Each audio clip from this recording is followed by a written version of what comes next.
John 10:10 tells us that the enemy comes to steal, kill, and destroy.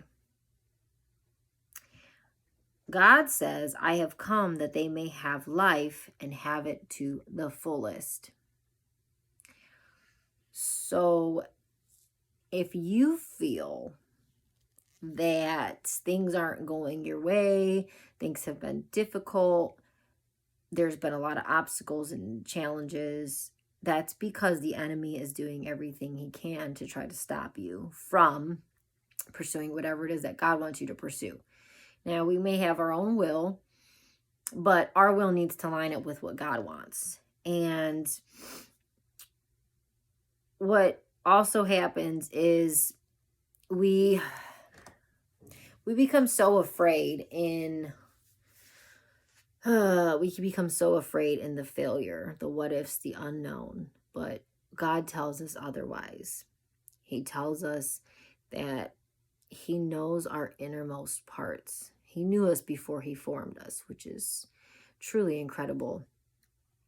Genesis 50:20 says, you intended to harm me, but God intended it for good, to accomplish what is now being done, the saving of many lives. And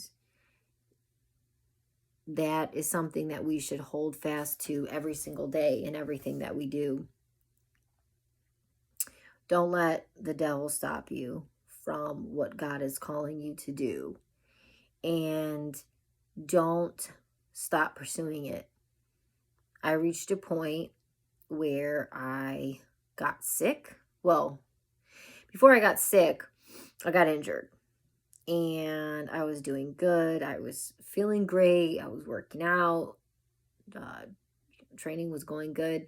And my diet was pretty good. Not perfect, but everything was going really good. And I started really pushing towards something I felt God was calling me to do. And I knew it was going to be challenging and I knew it was going to be difficult, but I knew that I could do it if I continued forward and stayed focused. Well, yeah, the other plans happened that I didn't have planned.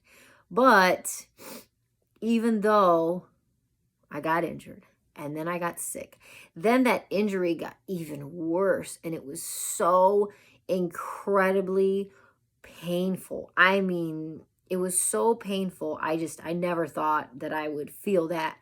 And I've had injuries before. I've had really bad injuries. And today I was doing my cardio and I realized that there's nothing that's going to stop me from doing what God is calling me to do if I have the willpower to not let it. For when I am weak, then I am strong through Christ.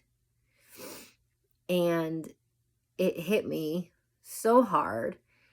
I'm on my bike, I got my ankle weights on, I'm pedaling and I am in so much pain and my legs are on fire. It was like a good pain. But I did have my injury kind of kick in and I was just like, how am I going to do this?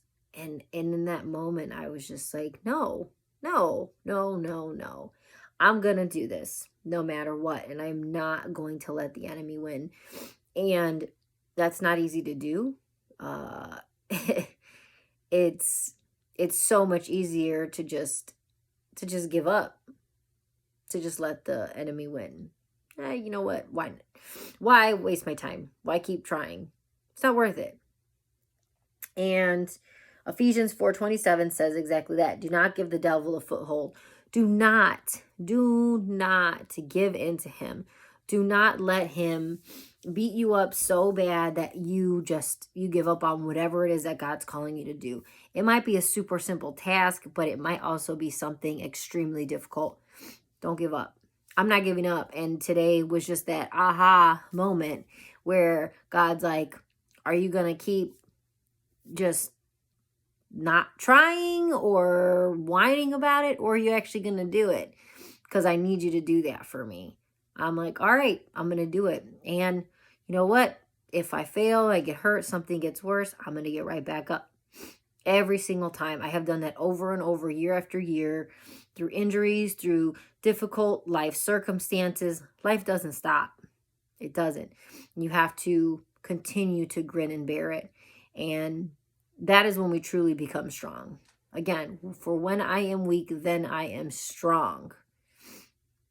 That's 100% the focus. Stay focused on whatever it is that God is calling you to do, whatever he's pulling you to do. Focus, hone in on it. Listen to him. Let him mold you. Let him use these difficulties and these trying times and these circumstances to make you who he needs you to be, get you where he needs you to be. Not where you want to be, not where you want to stop at, not, I'm okay here. No, get out of your comfort. Listen to him. Be obedient. It's going to be difficult. The flesh wants to fight it. Be in the spirit. Pray on it and let him guide you. God bless.